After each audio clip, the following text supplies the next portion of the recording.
오늘 찬양 가사처럼 하나님께서 우리를 부르셨습니다. 부르신 이유는 크게 하나님께서 우리의 예배를 받기를 원하시기 때문이고, 또 오늘 드렸던 찬양처럼 우리를 그리스도의 옷으로 온전히 우리를 거룩한 자로, 예수 닮은 자로 우리를 만드시기 위하여서 우리를 부르셨다라는 것, 그러니까 하나님 앞에 같이 영광 돌리길 바랍니다. 우리가 많이 알고 있는 단어 중에 할렐루야라는 단어가 있죠. 이 할렐루야는 하나님 찬양합시다라는 그런 뜻입니다. 우리 하나님은 찬양받으시기에 합당한 분이십니다. 그러므로 우리는 당연히 우리를 구원하신 하나님을 찬양해야 됩니다. 하나님 찬양합시다라는 그런 의미가 담겨 있습니다. 보통 할렐루야 하면 이제 우리 성도들이 아멘으로 이렇게 화답하게 되어지는데, 하나님 찬양합시다라고 할 때에 아멘이라고 한다는 것은 그렇습니다. 우리는 하나님 찬양하는 것 마땅한 일입니다. 정말 거기에 동의합니다. 그것이 꼭 이루어져야 됩니다. 그렇게 되기를 원합니다. 라는 그런 마음이 담겨 있는 단어가 아멘이라는 거죠. 오늘 우리는 하나님 앞에 예배하기 위하여서 나왔습니다. 그분을 찬양하기 위하여서 나왔습니다. 그래서 제가 할렐루야라고 하면 여러분이 거기에 대해서 맞습니다, 인정합니다, 하나님 예배하기 위하여 나왔습니다, 우리가 찬양하는 것은 당연한 것입니다 라고 그렇게 고백하는 마음으로 아멘이라고 한번 화답해 보시길 바랍니다. 할렐루야. 네. 오늘 우리가 보았던 이 사도행전 이 본문 말씀 보게 되어지면 한 사람이 나오는데, 이 사람의 인생이 완전히 바뀌어지는 장면을 보게 되어집니다. 이 사람은 아픔을 가지고 있는 사람인데, 태어나면서부터 걷지를 못하는 그런 아픔을 가지고 있는 사람이었습니다. 그런데 이 사람이 걷게 되어지고 뛰게 되어지는 그런 기적을 경험하게 되어지죠. 또 이 사람은 성전 밖에서 평생 구걸하면서 자신의 신세를 한탄하며 살았던 사람인데, 이 사람이 오늘 말씀 보니까 성전 안에 들어와 가지고 할렐루야 하면서 하나님을 찬양하는 사람으로 바뀌었습니다. 도대체 어떤 일이 있었기에 이 사람이 이렇게 바뀌어진 인생을 살게 되어졌는지, 그거 우리가 한번 같이 살펴보기를 원합니다. 예수님께서 십자가를 지시고 부활하시고 난 다음에 40일 동안 이 땅에 계시면서 하나님 나라에 대한 말씀을 전하시고 성천을 하셨지요. 그러면서 예수님께서 성령 하나님을 땅에 보내시지요. 성령 하나님으로 충만했던 제자들이 나아가서 복음을 전하기 시작합니다. 베드로가 복음의 내용을 가지고 설교를 하니까 수천 명이 되는 사람들이 모여들었습니다. 이러한 것들로 인하여서 교회가 세워지게 되어졌죠. 이런 참 영적으로 부흥되어져 가고 있는 이런 상황 속에서 바로 일어났던 사건이 오늘 우리가 보았던 이 놀라운 기적의 사건이었습니다. 그런 그 성령 하나님의 충만한 역사가 있는 그 가운데 어느 날 베드로와 요한이 기도 시간이 되어서 하나님 앞에 성전에 올라가서 이제 기도를 하려고 했습니다. 그 당시 유대인들은 하루에 3번 기도를 했습니다. 오전 9시, 그 다음에 정오 12시, 그 다음에 오후 3시, 이렇게 하루에 3번 딱 정해가지고 유대인들은 기도를 했습니다. 지금 이제 오후 3시 기도 시간이 되어서 베드로와 요한이 이제 성전을 향하여서 나아갔던 것이죠. 그런데 그때의 성전 입구에 태어나면서부터 걷지를 못했던 한 사람이 구걸을 하고 있었습니다. 베드로와 요한이 성전 안으로 들어가는 것을 보고 이 사람이 베드로와 요한이 자기에게 뭔가를 좀 주지 아니할까라고 생각하면서 베드로와 요한을 쳐다보았죠. 구걸을 했죠. 그때 베드로와 요한이 이 태어나면서부터 앉아 살았던 이 사람을 보게 되어집니다. 이 구걸하는 사람을 보면서 무슨 이야기를 하느냐면 6절에 이런 이야기를 하죠. 베드로가 이르되 은과 금은 내게 없거니와 내게 있는 이것을 내게 주노니 나사렛 예수 그리스도의 이름으로 일어나 걸어라 라고 이제 베드로가 이 말씀을 선포를 해버립니다. 그러니까 이 선포되어진 말씀 이후에 베드로가 이 사람의 손을 잡고 일으키죠. 그러니까 이 사람이 발과 발목에 힘이 생겨가지고 벌떡 일어나게 되어지고 걷기도 하고 뛰기도 하게 되어지는 이 놀라운 기적을 이 사람이 경험하게 되어집니다. 이 모습을 보았던 주위 사람들도 깜짝 놀라가지고 아니 이 사람이 지금까지 이 성전에 앉아 있었던 사람이 아니냐, 평생 걷지 못하였던 사람이 아니냐, 근데 이 사람이 걸으면서 뛰며 하는 이 모습을 보면서 주위에 있는 사람들도 크게 놀라게 되어지죠. 이것이 바로 오늘 우리가 읽었던 이 내용의 말씀입니다. 오늘 우리가 이 기적의 사건, 이 내용의 말씀을 보면서 우리에게 영적인 그러한 부분들을 가지고 한번 점검을 해 보기를 바랍니다. 우리의 영적인 모습을 이 말씀에 비추어서 생각해 보기를 원합니다. 그래서 우리가 하나님 앞에서 다시 이 사람이 걷게 되어지고 뛰게 되어진 것처럼 다시 우리가 하나님 앞에서 영적으로 걷게 되어지고 영적으로 뛰게 되어지는 그러한 놀라운 역사를 경험하게 되어지기를 주님의 이름으로 바랍니다. 오늘 본문 말씀을 통해서 만나게 되어지는 이 사람은 태어나면서부터 걷지를 못한 사람이었습니다. 사도행전 4장 22절 말씀 보니까 이 표적으로 병난 사람은 40여세나 되었더라. 이 사람의 나이가 40세인데 이 40년 동안 걷지를 못하고 늘 앉아서 생활했던 사람이죠. 한 1, 2년 정도 만약에 걷지를 못했다면 희망을 가지고 이 병원 저 병원 찾아가 보았을 것이고 좋다는 약은 다 찾아서 아마 복용을 하지 않았을까 생각되어집니다. 그러나 40년의 세월이었습니다. 이 40년의 세월은 부모도 또 이 사람 자신도 희망을 포기해 버리게 만드는 그런 세월이 40년이었던 것이죠. 걷는 것, 뛰는 것, 이것은 나와 상관없다라고 포기해 버릴 만한 그런 세월이 지났던 것이죠. 이러한 자신의 그 모습을 통하여서 육신적으로 얼마나 괴로웠겠습니까? 그런데 이 육신적인 고통보다도 더 큰 것은 이 사람의 마음의 상처였을 겁니다. 주위 사람들의 따가운 시선이라든지 또 이것으로 인하여 본인 스스로가 느끼는 비관적인 생각, 이런 결과로 인하여서 우울한 마음이 생기고 사람들을 기피하게 되어지는 하여간 여러 가지 마음의 상처로 인하여서 참 많이 힘들게 이 사람이 살았을 것입니다. 이제는 평생 이렇게밖에 살 수 없다라는 이 절망감은 이 사람의 모든 것을 포기해버리게 만드는 그러한 상황이었던 것이죠. 또한 이 사람은 걷지를 못했기 때문에 어떤 일을 해서 돈을 벌 수가 없었습니다. 그래서 먹고 살아야 하기 때문에 다른 것 할 수 없어서 구걸밖에 할 수 없었던 것이지요. 주위 사람의 도움을 받아가지고 이 성전 미문에 나와 앉아서 지나가는 사람들 참 보면서 참 구걸하는, 그래서 그날 얻은 것을 가지고 겨우겨우 먹고 사는 그러한 삶을 살았던 사람이죠. 이 사람에게 있어서 행복이라는 것은 그날 그 구걸하는 돈통에 평소보다도 동전이 몇 개 더 들어있게 되어진다면 이 사람 참 행복해 했을 것입니다. 또 어느 날 만 원짜리 지폐가 하나 들어있다면 세상을 다 얻은 것처럼 기분 좋게 여기지 않았을까 생각합니다. 이 사람의 삶의 목표는 많은 사람들에게 구걸하여서 많은 동전을 얻는 것, 이것이 아마 이 사람의 삶의 목표였을 것입니다. 지나가는 사람들을 보면서 저 사람 나에게 얼마를 줄까, 무엇을 줄까, 이 사람의 관심은 여기에 집중되어 있는 것이죠. 평생 그 사람이 바라본 것은 고개를 숙이고 자기 앞에 있는 이 돈통만 바라보고 여기에만 집중하고 여기에 얼마가 담겨 있는가, 이 관심을 가지고 이것이 자기로 하여금 행복해 한다라는 그 생각 속에 그날 구걸하며 살았던 사람이죠.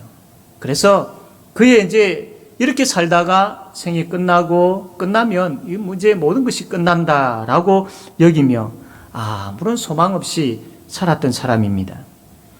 또한 이 사람은 성전 안으로 들어갈 수가 없었습니다.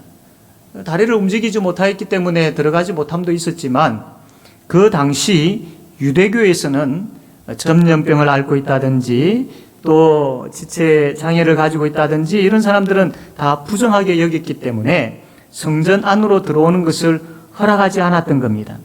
그래서 성전 입구 이 문에만 앉아 구걸하며 살았던 것이죠. 그러니까 하나님 앞에 예배를 드리지 못하는 그러한 삶을 살았습니다. 하나님을 만나지 못하니까 그분이 주시는 은혜, 그분이 주시는 기쁨 이런 것을 전혀 누리지를 못했던 것이죠. 그런데 반전이 일어났습니다. 7절 말씀 보게 되어지니까 오른손을 잡아 일으키니 발과 발목이 곧 힘을 얻고 뛰어 서서 걸으며 그들과 함께 성전으로 들어가면서 걷기도 하고 뛰기도 하며 하나님을 찬송하니 완전히 바뀌어버렸습니다. 조금 전에 이 사람에 대해서 몇 가지 설명을 하지 않았습니까? 이런 인생을 살았던 사람이 이제 일어나 뛰며 기뻐하며 하나님을 찬양하는 인생으로 완전히 바뀌어버렸습니다. 평생 일어서지 못하고 앉아 있을 수밖에 없었던 그 몸이 일어나 걷고 뛰게 되었던 것이죠. 우울함과 절망 속에 빠져서 헤어나지 못하고 신세 한탄만 하며 원망하며 살았던 이 삶이 아무런 소망 없이 자신을 비관하며 살았던 이 사람이 뛰며 즐거워하기 시작합니다. 우울함이 소망으로 바뀌게 되어지고 우울함이 웃음으로 기쁨으로 바뀌게 되어지고 우울하며 살았던 이 사람이 다시 살고자 하는 힘이 생기게 되어졌던 것이죠. 특별히 평생 참 저주의 인생, 부정한 인생이란 딱지를 가지고 살 수밖에 없었던 이 사람이 이제는 성전 안으로 들어가서 하나님을 찬양하는 그러한 예배자가 되었다라는 겁니다. 다시 말하면 육적인 삶에만 집중하며 살았던 이 사람이 영적인 놀라운 은혜를 경험하게 되어졌다라는 겁니다. 그냥 돈통만 바라보면서 고개를 쳐들지 못하고 늘 평생 땅만 바라보며 돈통만 바라보며 살았던 이 사람이 이제는 영적인 눈이 열려서 하나님을 바라보게 되어지고 그 하나님을 찬양하는 인생으로 바뀌었다라는 겁니다. 돈통이 그의 최고의 행복이고 그에게 최고의 기쁨을 가져다 주는 것으로 여겼던 이 사람이 돈통이 전부인 것으로 살았던 이 사람이 이제 인생에 가치 있는 것이 무엇이고 내가 어떤 삶을 살아야 되는지를 알게 되어지고 진정한 생명이 무엇인지를 알게 되어지고 하나님이 누구인지를 알게 되어지고 그러니까 이 사람의 삶이 그 구걸하던 인생이 하나님을 찬양하는 인생으로 완전히 바뀌어버린 것이죠. 진정한 행복이 무엇인지를 알게 되어진 것입니다. 어떻게 살아야 될지 정말로 가치 있는 삶이 무엇인지를 알게 되어진 것이죠. 그렇다면 이 사람이 어떻게 이렇게 바뀌게 된 것일까요? 보았지만 우리 다시 한번 보겠습니다. 사도행전 3장 6절 말씀인데 우리 다 같이 한번 읽어보도록 하겠습니다. 6절입니다. 시작.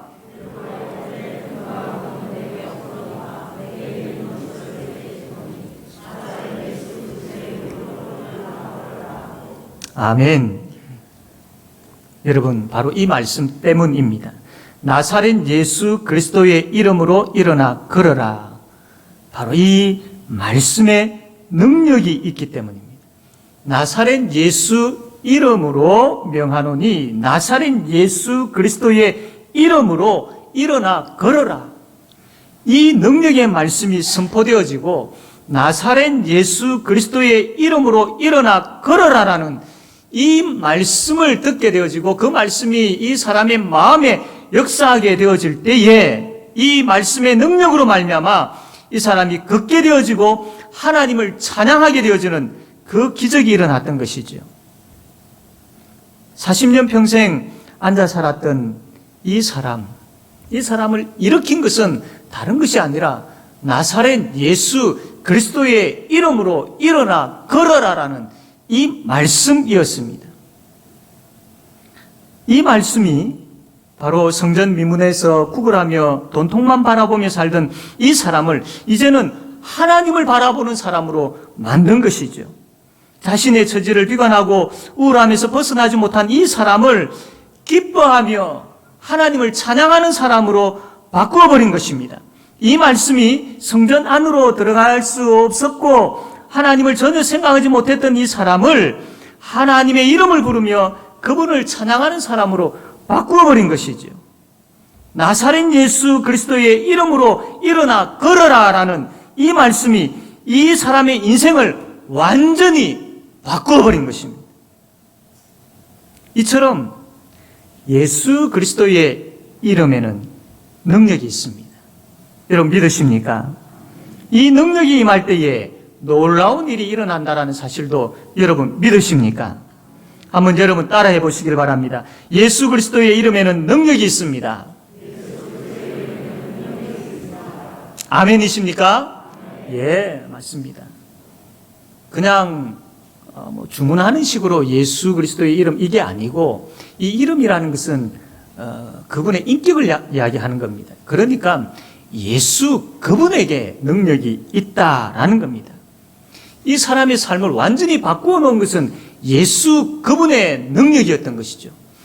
예수 그분이 우리 가운데 충만하게 되어지면 우리가 염려하고 걱정하고 고민하는 이 모든 문제들이 예수 그분의 능력으로 말미암아 바뀌게 되어지는 역사를 경험하게 되어질 줄로 믿습니다. 우리가 불안해하고 또한 우리의 연약함으로 인하여서 참 하나님 앞에 제대로 서지 못하고 영적으로 침체되어 있는 이런 모습이라 할지라도 예수 그분을 붙잡게 되어지고 예수 그분이 우리 가운데 충만하게 되어지면 영적으로 다시 일어서게 되어지는 역사를 경험하게 되어질 줄로 믿으시기를 바랍니다. 성전까지는 갔지만 안으로 들어가지 못하고 성전 입구에만 머물러 있었던 이 사람처럼 혹 지금 우리의 영적인 모습이 이러한 모습이 아닌가 한번 이 말씀에 비추어서 이 성전 미문에 앉아있는 이 사람의 모습을 나의 그 현재 상태로 살펴보아야 합니다.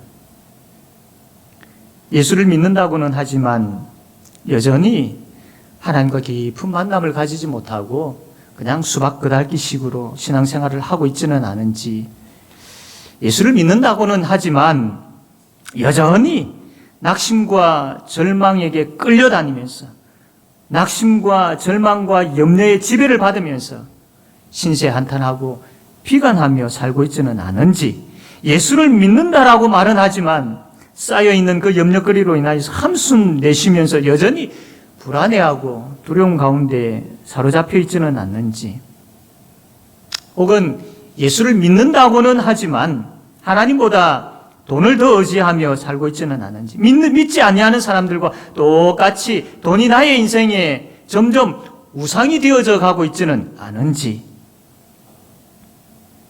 하나님의 자리가 다른 것으로 바뀌어져 가고 있지는 않은지, 인생의 최고의 행복을 하나님께 두지 아니하고 다른 것을 가까이 하고 있지는 않은지 우리 이 말씀에 비추어서 살펴보아야 할 것입니다. 이러한 모습으로 인하여서 언제부터인가 마음에 기쁨이 사라지고 평안이 사라져 있지는 않습니까? 뭔가 일들이 잘 풀리는 것 같고 많은 것들이 쌓여지는 것 같지만 여전히 내 마음은 답답하고 여전히 영적으로 참 불안한 가운데 있지는 않습니까? 하나님 앞에 나와 참 예배의 자리에 앉아 있기는 하지만 하나님을 기쁘시게 하고자 하는 마음이 없고 하나님께서 주시는 그 은혜의 사모함에 대한 마음이 식어 있는 가운데 혹 이 자리에 앉아 있지는 않습니까? 여러분 지금 걷고 뛰면서 성전 안에서 들어가 하나님을 찬양하는 사람의 모습입니까? 아니면 성전 입구에 머물러서 하나님의 은혜를 누리지 못하고 구걸하고 있는 사람의 모습입니까? 지금 현재 여러분의 모습은 어떠한 모습입니까? 이러한 우리에게 예수 그리스도의 이름의 능력이 임하게 되어지기를 원합니다. 예수 그리스도의 그 놀라운 은혜가 충만하기를 원합니다. 예수 그리스도의 사랑을 깊이 깨달아 알기를 원합니다. 예수 그리스도 그분과 동행하기로 결단하고 그분이 나를 향하여 손을 내밀고 있는 그것을 붙잡기를 원합니다. 예수 그분이 우리에게 말씀하시는 그 말씀 앞에 꼬꾸라지고 그 말씀을 붙잡고 그 말씀의 능력을 의지하는 역사가 일어나기를 원합니다. 예수 닮기를 원한다라는 이것이 우리의 소원이 되어지기를 원합니다. 그럴 때에 우리에게 힘이 생깁니다. 40년 평생 앉아있었던 사람이 예수 그리스도의 이름의 능력이 그에게 임함으로 인하여서 발과 발목이 힘을 얻고 벌떡 일어난 것처럼 어떠한 형편 가운데 있다 할지라도 주 예수 그리스도 그분이 나를 안아주시고 나의 손을 잡아주시고 내 심령에 충만하게 역사하실 때에 다시 일어서게 되어지는 그 힘, 살고자 하는 그 힘, 회복하고자 하는 그 힘, 다시 깨어서 하나님을 향하고자 하는 그 힘, 그 힘이 생길 줄로 믿으시기를 바랍니다. 우리의 불안과 염려와 우울함과 같이 우리를 괴롭히는 것들과 싸워서 이길 수 있는 힘을 얻게 되어집니다. 다른 데서 그것이 생기는 것이 아니라 오직 예수 그분의 능력으로 인하여서 물질 만능주의의 세상에서 진정한 가치 있는 삶, 어떻게 기뻐할 수 있는 삶, 무엇이 행복인지를 알게 되어지는 바로 그 삶을 살게 되어질 줄로 믿습니다. 그리고 예수 그리스도의 이름의 능력이 임할 때에 형식적인 마지못하여 드리는 예배가 아니라 진정으로 하나님이 너무나도 좋아서 찬양하지 아니하면 견딜 수 없는 바로 그 예배자가 될 줄로 믿으시기를 바랍니다. 사랑하는 성도 여러분, 우리의 모습을 아주 냉철하게 한번 살펴보아야 합니다. 영적 참 불행한 상태에 있지는 않습니까? 만약 그렇다면 이것을 느끼셔야 됩니다. 내가 하나님 앞에서 어떠한 모습인지 보셔야 되고 내가 하나님 앞에서 어떠한 자세로 지금 살아가고 있는지를 보셔야 되고 그것이 얼마나 아픈 것이며 안타까운 것인지를 느끼셔야 됩니다. 그 느낌이 있어야 이것을 고치려고 하나님 앞에 매달릴 수 있기 때문입니다. 성령이여 강림하사 나를 감화하시고 애통하며 회개할 마음 충만하게 하소서. 이 간절한 부르짖음이 없다면 우리는 여전히 성전 미문 앞에 앉아서 구걸하는 그러한 인생밖에 되지 않을 것입니다. 성령 하나님께서 우리의 심령에 예수 그리스도로 충만하게 해달라고 기도하는 우리가 되어야 할 것입니다. 성령 하나님으로 충만하기를 원합니다라는 이 기도 제목이 평생 우리 기도 제목이 되어야 되고 날마다 우리 기도 제목이 되어야 될 이유가 바로 여기 있습니다. 성령 하나님으로 충만한다라는 것은 다르게 표현하면 예수님으로 충만하는 것이기 때문입니다. 성령 하나님은 어쨌든 우리에게 예수님을 가르치시고 예수님을 생각나게 하시고 예수의 말씀대로 살게 하시고 예수 닮게 하시고 예수의 능력이 우리의 능력이 되게 하시는 분이 바로 성령 하나님이기 때문입니다. 그래서 성령이여 내 속에 예수님으로 충만하게 예수님 그분을 사랑하는 마음으로 가득하게 예수 없이는 살 수 없는 자임을 깨달아 알게 예수님을 꼭 붙잡게 말씀을 대할 때마다 예수님을 인격적으로 만나게 하여 주십시오. 그래서 내 심령에 예수로 충만한 그러한 내 자신이 되게 해 주십시오라고 그렇게 기도해야 할 것입니다. 그럴 때 우리가 살아날 수 있고 그럴 때 우리가 힘을 얻어서 일어설 수 있고 뛸 수 있으며 하나님을 진정으로 찬양하게 되어질 줄로 믿습니다. 사랑하는 성도 여러분, 우리의 사모함과 갈급함은 나사렛 예수 그리스도의 이름으로 일어나 걸어라라는 이 말씀입니다. 하나님께서 오늘 이 말씀을 우리에게 주십니다. 이것은 사람의 말이 아니라 하나님의 말씀입니다. 나사렛 예수 그리스도의 이름으로 일어나 걸어라라고 하나님께서 여러분들을 향해서 이 말씀을 주시고 계십니다. 어떠한 영적 상태 가운데 있습니까? 어떠한 힘든 가운데 있습니까? 어떤 아픔 가운데 있습니까? 어떤 메마름 가운데 있습니까? 어떤 고통 가운데 있습니까? 어떤 침체 가운데 있습니까? 오늘 이 말씀을 붙들으십시오. 나사렛 예수 그리스도의 이름으로 일어나 걸어라. 이 말씀을 붙잡으십시오. 이 말씀을 믿으십시오. 그럴 때에 이 말씀이 여러분의 심령 가운데 역사하여 주실 줄로 믿습니다. 그래서 예수로 충만하여서 주저앉아 있던 내가 일어서게 되어지는 역사, 우울했던 내가 웃게 되어지는 역사, 성전 입구에 머물러 있던 내가 성전 안으로 들어와서 기쁨으로 이제는 하나님과 만나며 그분을 예배하는 그 예배자가 되는 역사가 저와 여러분에게 충만하게 일어나게 되어지기를 주님의 이름으로 바랍니다. 아멘. 이 시간 우리 말씀을 생각하며 함께 기도합시다. 하나님, 참 내가 너무나도 힘이 없습니다. 하나님, 나의 영적인 모습을 볼 때에 참 이 평생 주저앉아 있었던 참 구부러져 있던 이 인생, 성전 안에 들어가지 못하였던 이 인생